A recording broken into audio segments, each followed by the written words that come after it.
अब से पहले भी किसान की हालत कोई अच्छी नहीं है। ये तो इन कानूनों से स्ट्रेचर पे जाएगा, बीमार पहले से है, और एक कानून और आएगा जिससे हमारी खेती की डेथ होगी। अगर हम थोड़ा सा बीमारी को पकड़ लें और उस बीमारी का इलाज करने की बात करें तो तब जाके हमारा जीवन सुरक्षित हो सकता है। हम थोड़ा सा पीछे चले जाएं,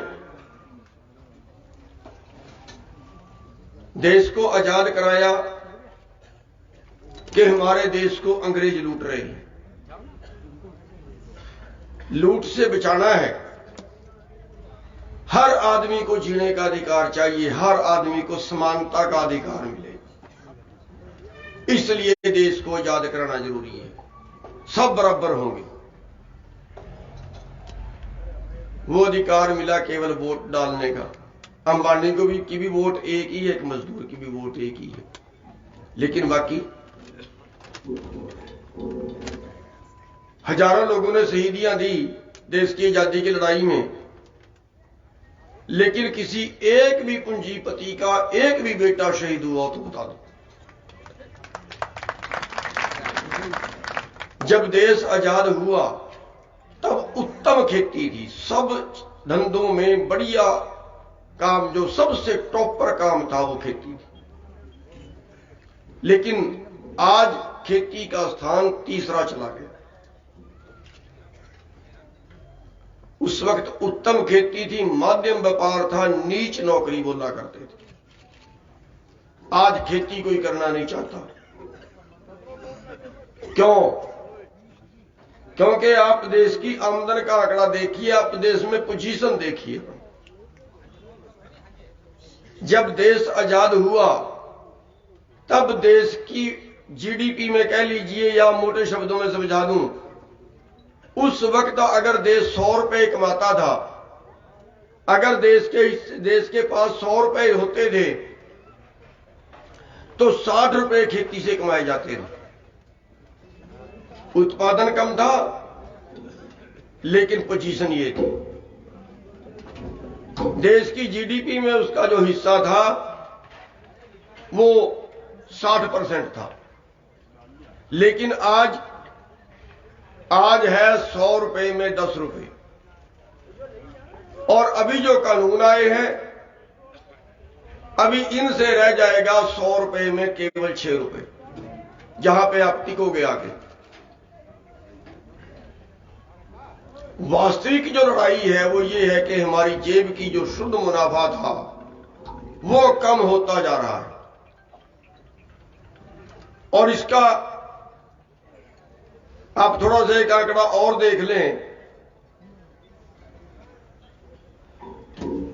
1966-67 के अंदर एमएसपी तय करना शुरू किया है। अगर तब से लेके आंकड़े देखे, सोने के चौगिर्द पूरे देश की अर्थव्यवस्था घूमती है, धुरा माना जाता है सोना। 1970 में सोने का रेट 184 रुपए तोड़ा था और गेहूं का रेट 72 रुपए था।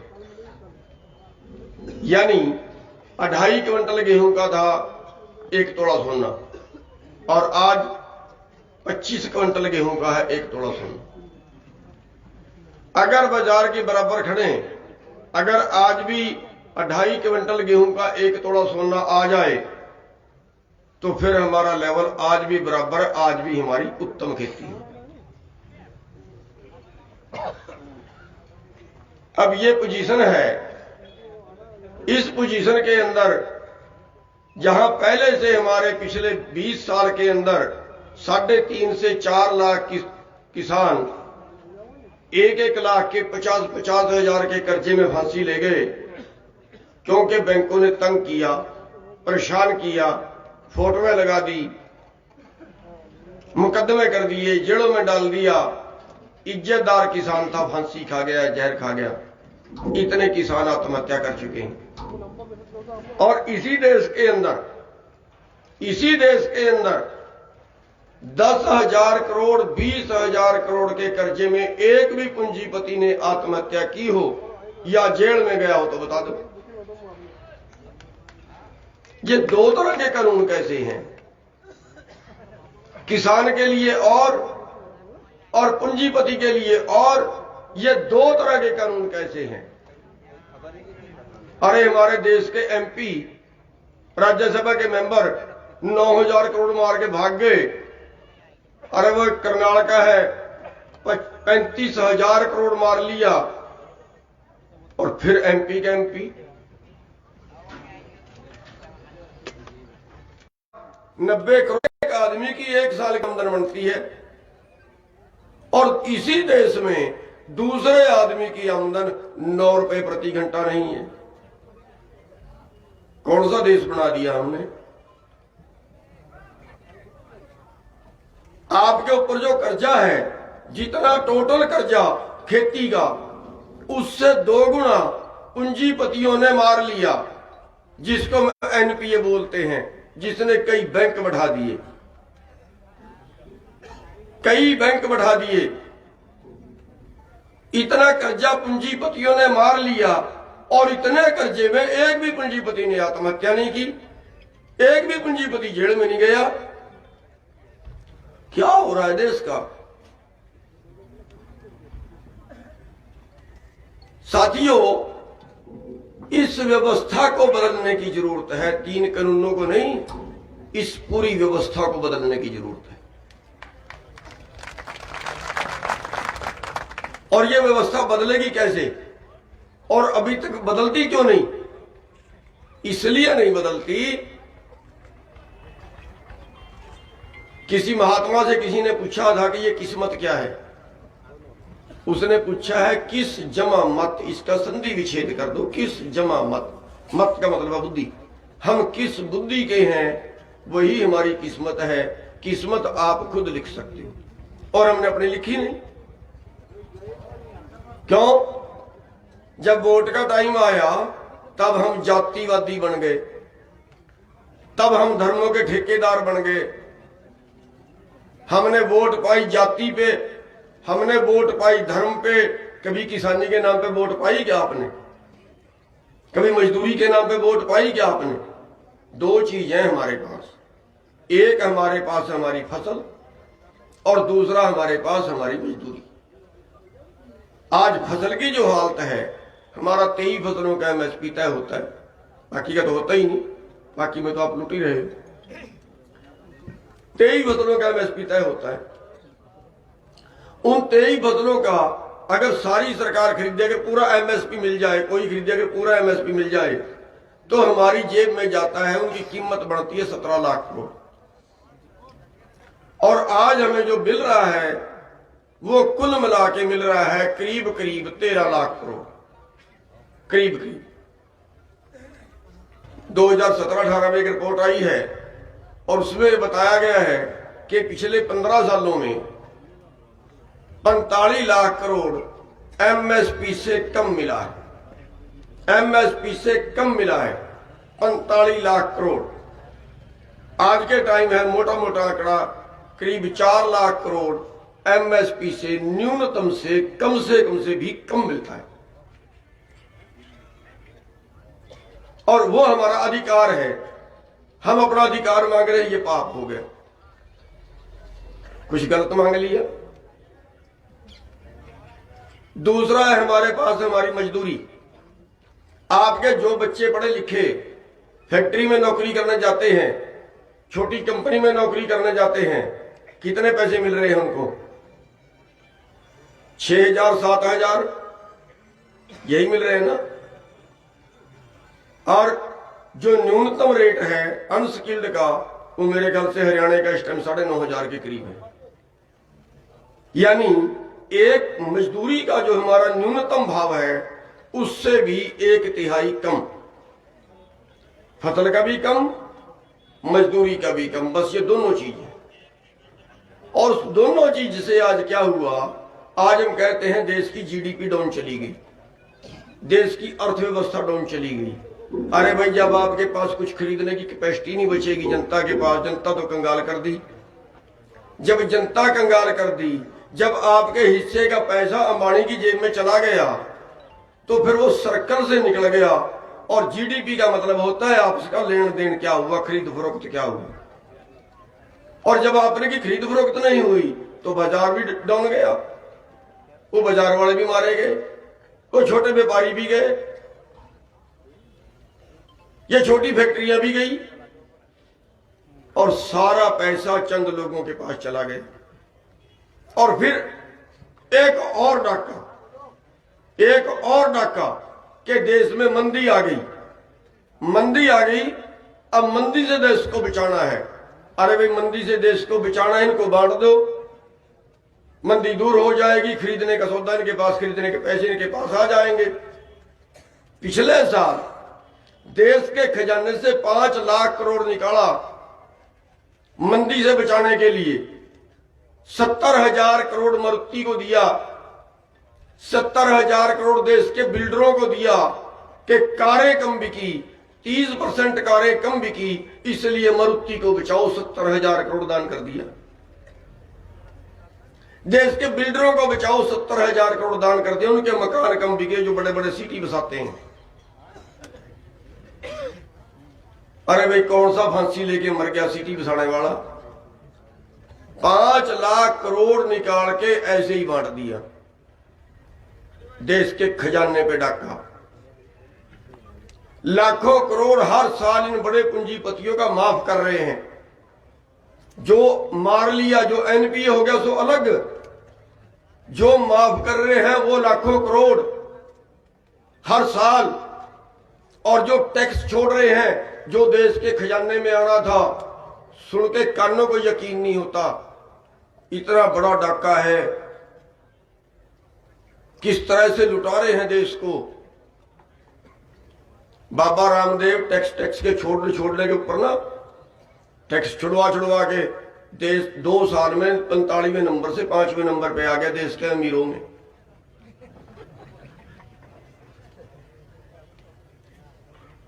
और साथियों, कहां जा रहे हैं हम? कहां खड़ा है हमारा देश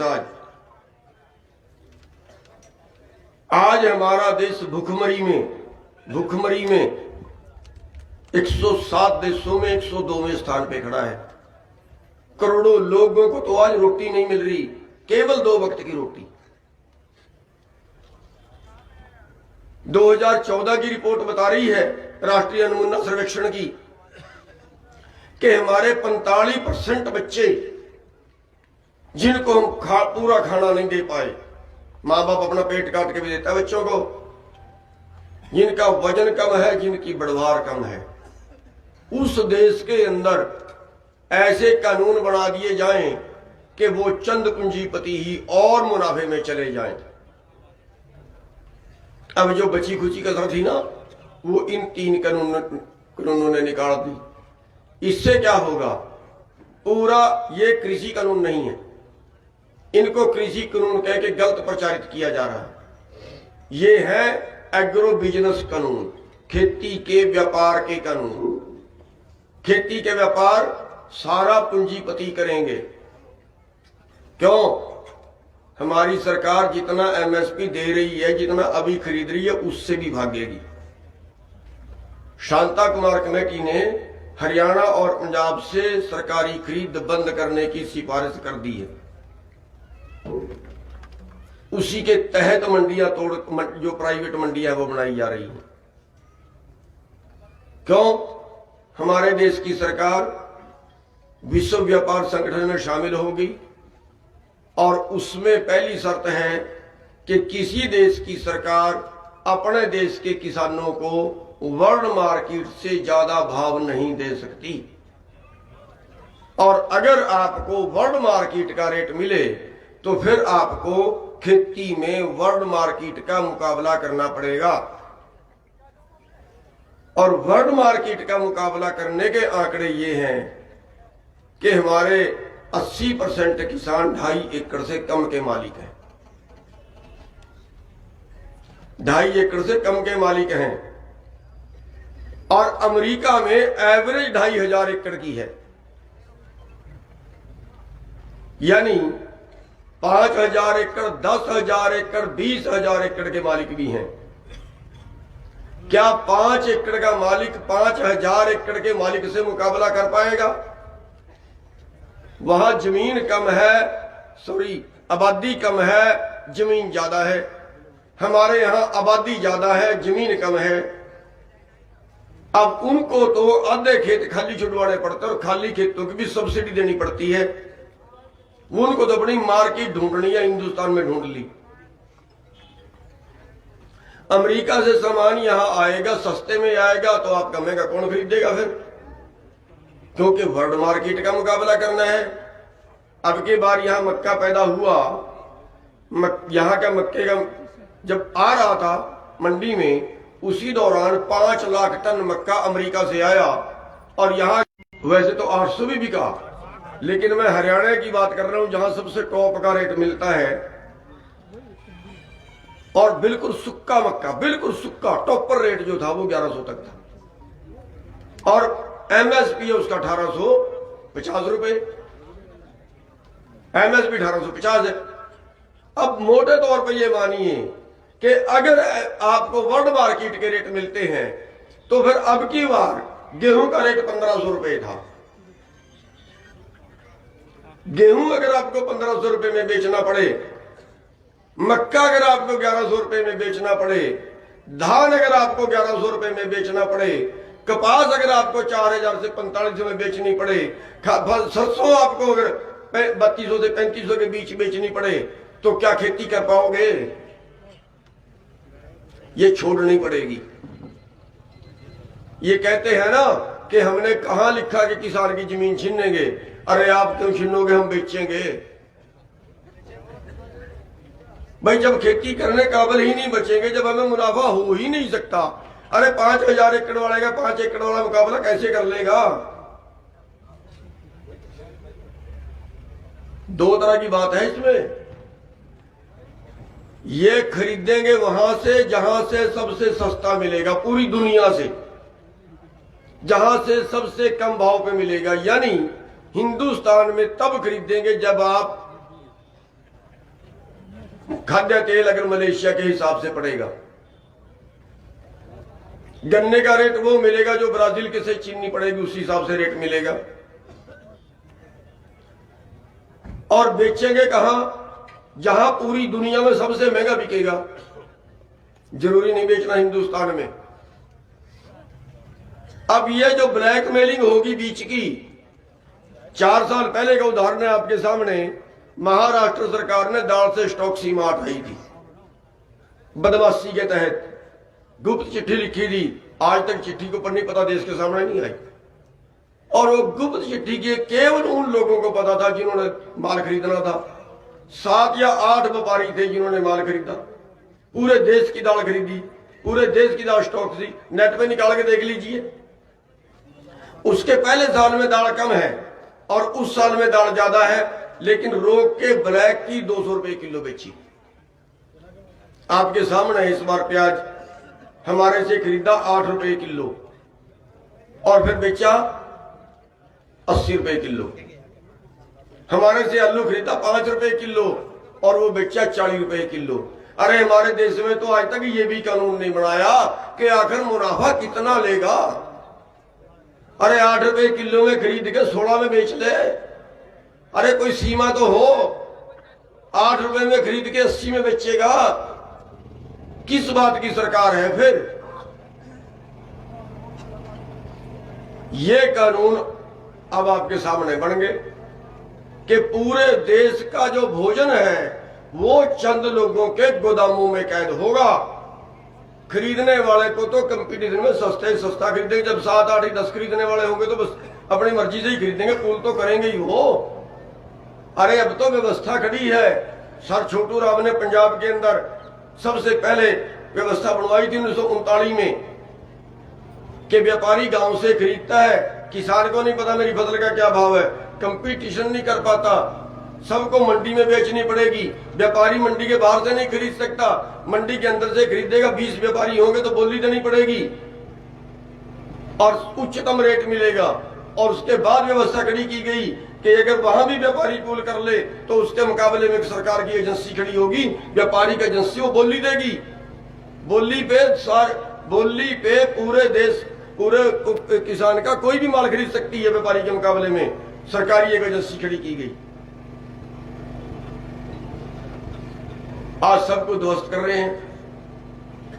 साथियों, पूरे देश का भोजन जब चंद लोगों के गोदामों में कैद होगा तो फिर वो होगी जो दाल में हुई, वो होगी जो प्याज में हुई। अब ये चीज आपके सामने है और इसके अगला एक कानून और आने वाला है और आ गया, समझो वो तैयारी है कि अब आप खेती नहीं कर सकते, क्योंकि मुकाबला आपने विकसित देशों का करना है, ज्यादा जमीन वाले देशों का करना है, जहां 10,000 20,000 एकड़ के प्लाट हैं। और अगर उनका मुकाबला करना है तो यहां भी कई कई हजार एकड़ के प्लाट बनेंगे और उनमें खेती करेंगे, और कई कई हजार एकड़ के जो प्लाट हैं वो कंपनियां बनाएंगी, खेती भी कंपनियां करेंगी। अगला प्रोग्राम खेती कंपनियां करेंगी, आप खेती नहीं करोगे। और अब आप हिसाब लगा लो कि ये हमारा जो रोजगार है, हमारी जो जीविका है, अगर वो हमारे हाथ से चली जाए तो फिर हम क्या करेंगे। अब ये सवाल आपके आगे। और अगर अब भी हम लड़ने के लिए खड़े ना हो, अगर अब भी हम लड़ने के लिए खड़े ना हो तो ये मानिए कि फिर दोबारा लड़ने लायक बचोगे नहीं। कुछ हमारे पास बचने वाला नहीं है, इसलिए ये हमारे अस्तित्व की लड़ाई है और दूसरा चारा नहीं है, और कोई चारा बिना आंदोलन के हमारे पास नहीं है। और अगर आज भी हम हिस्सों में बट जाएं, अगर आज भी हम जाति पातियों में बट जाएं, अगर आज भी हम आंदोलन को पूरे देश में खड़ा ना कर पाए, अगर आज भी हम अपने अधिकारों के लिए ना लड़ें, तो फिर कोई दूसरा हमारे लिए लड़ने वाला नहीं है। फिर हम अपनी किस्मत आप लिख रहे हैं। आप आज टाइम है कि आज आप अपनी किस्मत लिख सकते हो। अरे खड़े हो जाए सारे के सारे इस सरकार के विरुद्ध। इससे बड़ी अत्याचारी सरकार क्या हो सकती है। 250 किसानों से ज्यादा की लाशें जा चुकी हैं दिल्ली से, 250 किसानों से ज्यादा की लाशें जा चुकी हैं। और बेशर्म मंत्री बयान देता है कि भीड़ इकट्ठी करने से कानून नहीं बदले जाते। अरे जब भीड़ इकट्ठी होती है तो सरकारें पलट देती है।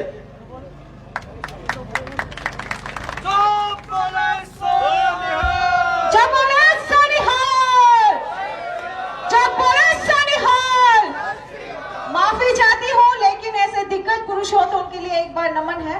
बोलिए सर। हरियाणा का मंत्री किसानों की शहीदियों पे हरियाणा का मंत्री ठहाके लगा रहा है, ठहाके लगा रहा है। कह रहे तो मरना ही था, यहां ना मरते घर मरते।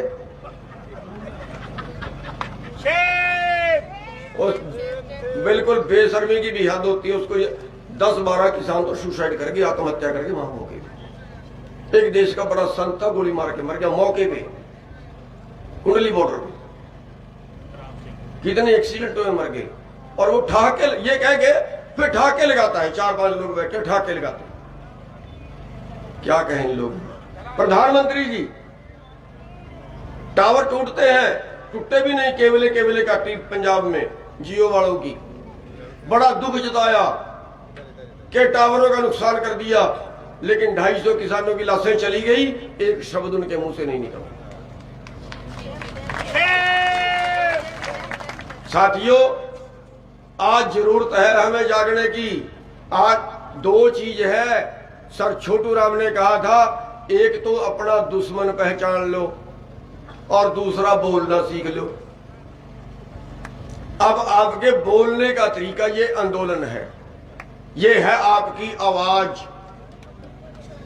अगर हम आज सारे इकट्ठे होकर आवाज उठाएं, जितने बैठे हैं ना, अगर इतने भी जुट जाएं, अभी चल पड़ो ना यात्रा लेके, पूरे मध्य प्रदेश में निकालिए, मोटरसाइकिलों पे, ट्रैक्टरों पे, घर घर तक जाइए, जोड़िए सबको, उठेंगे, कन्फर्म उठेंगे। लेकिन आगे कोई कुर्बानी देने वाला तो चाहिए, तब उठेंगे। आगे लगने वाले तो चाहिए, तब उठेंगे, जरूर उठेंगे। साथियों, ये क्रूर सरकार है। दिल्ली में तो हमें भी नहीं आने दे रही थी, हमें कौन सा शराफत में आने दिया इन्होंने। पीपली में, कुरुक्षेत्र में हमने एक रैली रखी थी, इन्होंने बैन कर दिया, कोरोना है। हमने कहा रैली तो करेंगे। चम्बल नाके एक जिले में थे, 100 से ज्यादा नाके हरियाणा में लगा दिए। हमने कहा सारे तोड़ के आएंगे, हम हाथ नहीं उठाएंगे, तुम चाहे लाठी मारना चाहे गोली मारना, हम हाथ नहीं उठाएंगे, पीटेंगे तुम्हारे से, सब कुछ करेंगे, लेकिन हम हाथ नहीं उठाएंगे।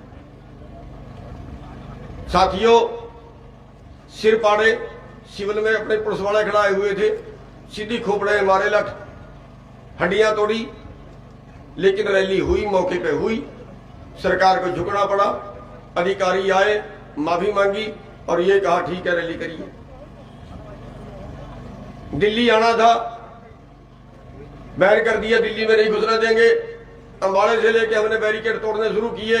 5 बैरियर रास्ते में थे, दिल्ली से, अंबाला से दिल्ली तक डंपर लगा दिए, बदरी के भर के नहर के ऊपर 5 बैरिकेड थे, 5 तोड़े, 5 जगह पे लाठियां लगी, 5 जगह पे पानी के फुहारे लगे, आंसू गैस के गोले छोड़े और सब जगह मुकदमे दर्ज किए।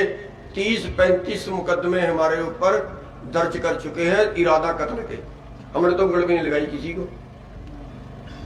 30-35 मुकदमे दर्ज कर चुके हैं। कर ले,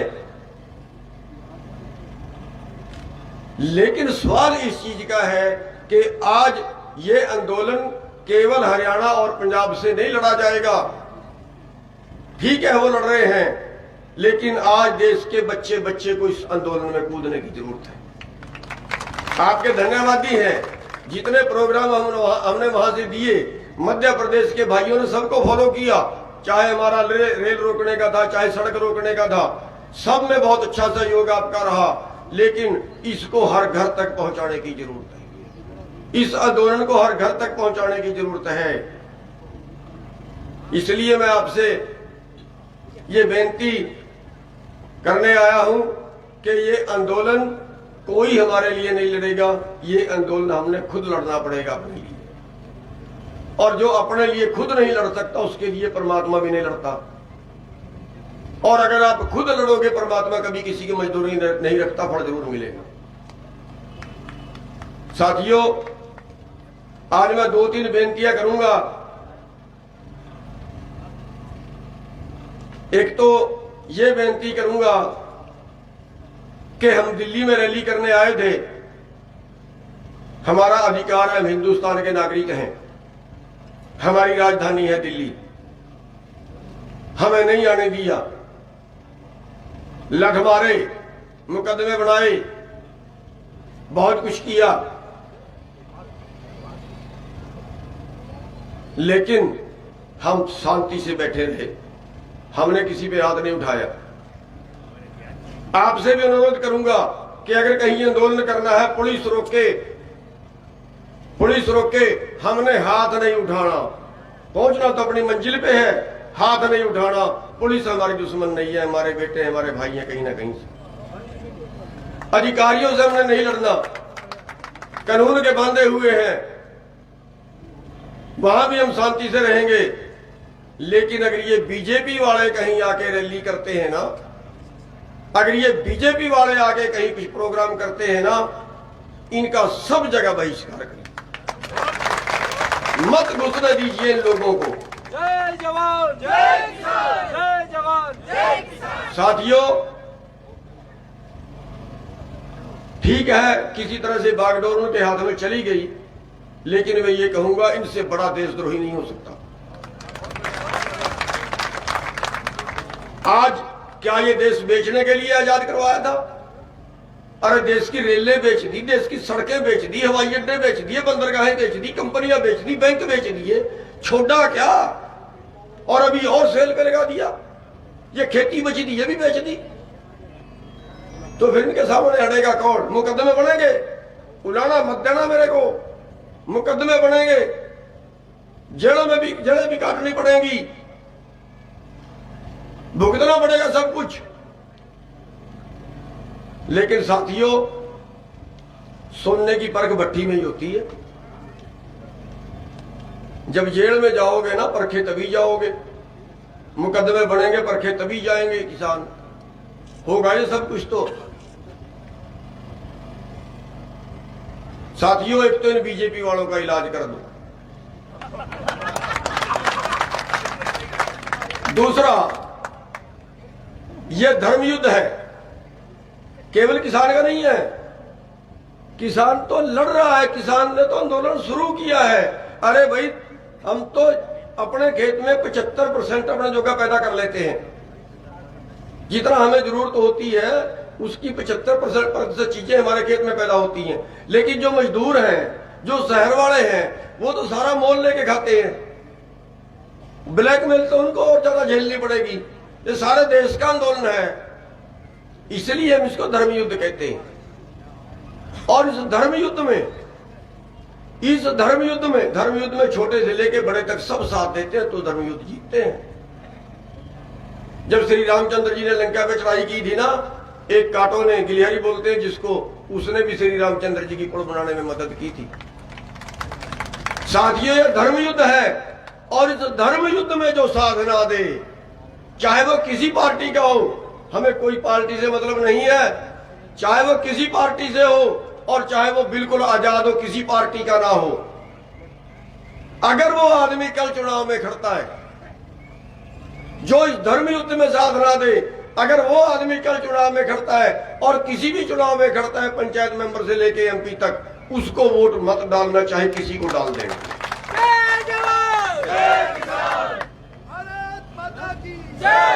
साथियों, हमारे में जातिवाद बहुत है, उस जातिवाद को मिटाना होगा, समय की मांग है।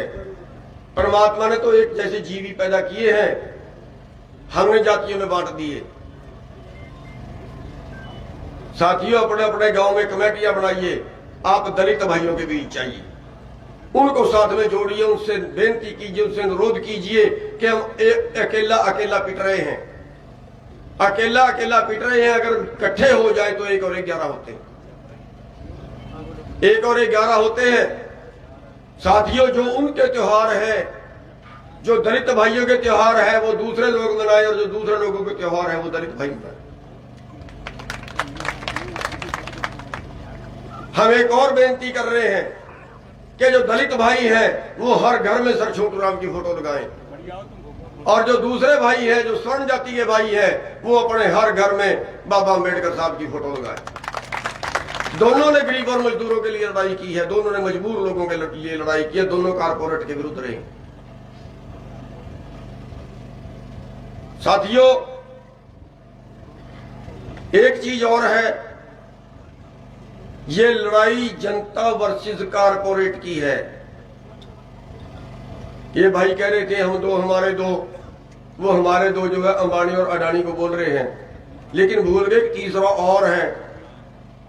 पता है कौन सा है? वो जो आंख बंद करके बात करता था,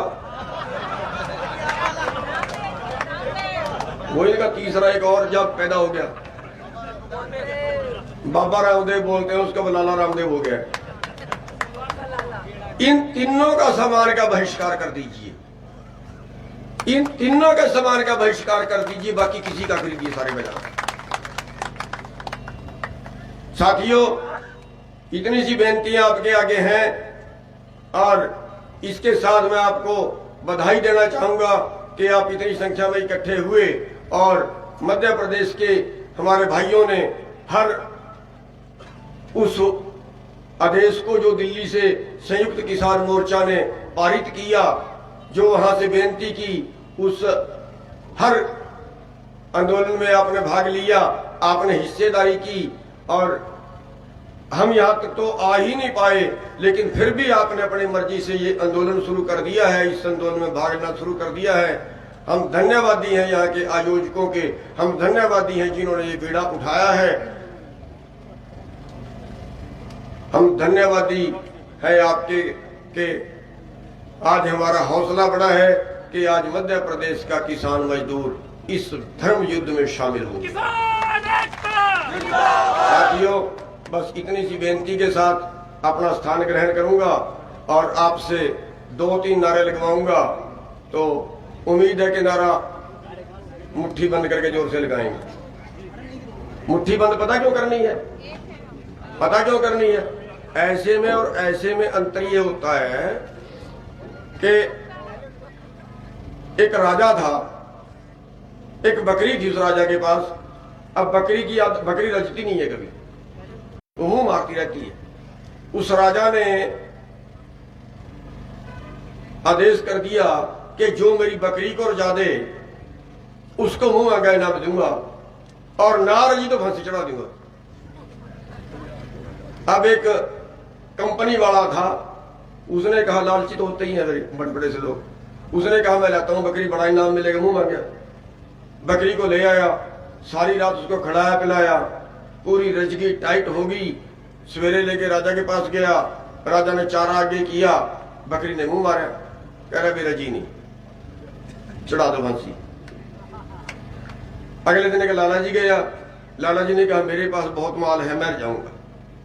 लाला जी बकरी को ले आया, बाबा रामदेव जैसा, उसने भी उसको ऑर्गेनिक चने खिलाए, खूब रजाई, पूरी रात सेवा की उसकी। सवेरे लेके राजा के पास गया, उसने चारा आगे किया, बकरी ने फिर मुंह मारा, कह रहा मेरा जी नहीं। एक मेरे जैसा किसान था, कर्जा तो पहले ही चढ़ रहा था, तो मत्ता तो वैसे भी करनी पड़ रही, बैंक वाले परेशान कर रहे थे, घर के लिए भी खर्चा नहीं था। सोचा चल तू ले बकरी को, देखी जाएगी जो होगी। बकरी को ले आया, किसान था, शाम को खूंटे से बांध ली, चारा आगे किया, बकरी ने मुंह मारा और उसने क्या बोलते हैं इसको, मुक्का, मुंह पे मुक्का मारा। फिर चारा आगे किया, फिर बकरी ने मुंह मारा, उसने फिर मुक्का मारा। सारी रात ट्राई की,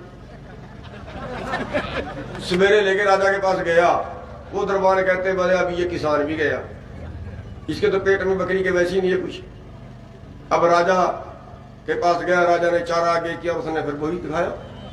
जब दिखाया मुक्का, बकरी 2 फुट पीछे गई, कह रहा है भी अब रज गई। इसलिए मुक्के की बड़ी कदर है। और वो बकरी पता किसकी थी? वो पता कौन सी बकरी थी? वो पिछले जन्म में मोदी तो था। तो साथियों, नारा हाथ खड़ा करके लगा, किसान मजदूर एकता, किसान मजदूर एकता, हमारा भाईचारा। मैं कहूंगा लड़ेंगे, आपने कहना जीतेंगे। लड़ेंगे, लड़ेंगे, लड़ेंगे, इंकलाब, इंकलाब। धन्यवाद, जय हिंद। धन्यवाद सम्माननीय गुरुनाम सिंह जी। वास्तविकता में 2 मिनट और आप सब लोग बैठ जाए, 2 मिनट बैठ जाए। वास्तविकता में हम सब लोग